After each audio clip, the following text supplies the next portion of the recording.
ছাত্র শিবিরের জায়গা থেকে আমি এটা কখনোই সমর্থন করি না কেউ মানে অন্য কোনো দলের অংশ হয়ে তার অন্য কোনো দলের সার্ভ করবে, কিন্তু এই হিস্ট্রি তো আছে, এই হিস্ট্রি নাই। আমি আমার পয়েন্টটা বুঝতে পারি নাই।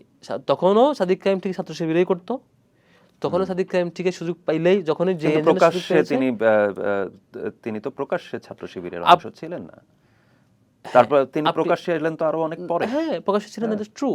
আর প্রকাশ্যে থাকতে দেন নাই তো আপনি আপনি দিন দুপুরে, এটা খুবই জায়গা, এটা খুবই রিয়েল কথা। মানে আপনার পত্রিকা ছিল, আপনার পোর্টাল ছিল, আপনার মিডিয়া ছিল, আপনার কালচারাল উইং ছিল, আপনারা সবাই ফেসিবাদে পদলাহন করছেন তখন, যার যা যা ছিল।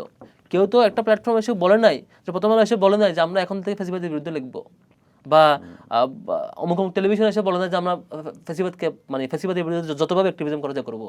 আপনি নির্বাচনের পরে আপনি জাস্ট ধরেন 2023 যে নির্বাচন হলো, 24 নির্বাচন, তার আগে 18 নির্বাচনের পরে 1 মাসের টানা পত্রিকা দেখবেন, 1 মাসের পত্রিকায় ওই সম্পাদকীয় পড়ে দেখবেন এই পত্রিকাগুলো, মিডিয়া, তারপর হইলো যে অন্যান্য আরো যে সিভিল সোসাইটি স্টেক হোল্ডার সবাই মিলে কীভাবে এটাকে বৈধতা দেওয়া যায়, কীভাবে এটা লিগালাইজ করা যায়, এই চেষ্টায় ব্যস্ত ছিল।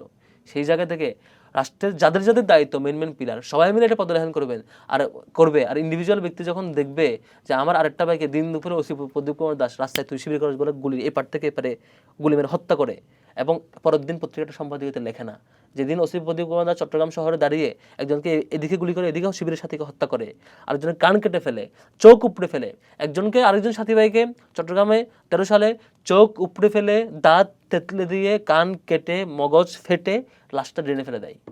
পরের দিনে প্রথম আলো পত্রিকা দেখেন, কোনো দুঃখ নাই যে এটা শিবির, তো এই জন্য অন্য পত্রিকা থেকে আসলে ভয়ে, কারণ যে ফ্যাসিবাদের বিরুদ্ধে ওই ভূমিকা তিনি যাবেন না। সাধারণত সব পত্রিকায় সেম কাজ করছে। এইভাবে আমি দেখবো আমার 270 জন এভাবে শহীদ হয়ে গেছে, আমার হাজার হাজার পঙ্গু হয়ে গেছে, আমার কি রোল হওয়া উচিত?